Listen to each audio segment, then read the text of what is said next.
ఏం మాట్లాడాలో అర్థమైతలేదు. మనం ఇన్ని రోజులు కష్టపడడానికి మనం హ్యాపీగా ఫీల్ అయ్యే మూమెంట్ ఏంటంటే మన పేరెంట్స్ వాళ్ళ ఫేస్ లో హ్యాపీనెస్ అండ్ వాళ్ళని మనం ప్రౌడ్నెస్ ఆ ఫీల్ ఇచ్చేది అదే మన సక్సెస్ కి. మనం ఇన్ని రోజులు కష్టపడ్డదానికి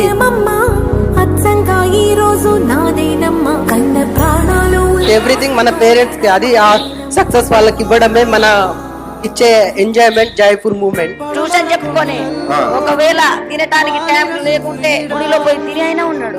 సాయిబాబా టెంపుల్ లో నేను 2.5 years గడిపాను. And thank you for that. దగ్గరలో మన శ్రీధర్ సిసి అక్కడ ఉండడం మనం చేస్తున్న ఒక చాలా హ్యాపీ మూమెంట్. మనకు అన్ని ఫెసిలిటీస్ ప్రొవైడ్ చేయడం.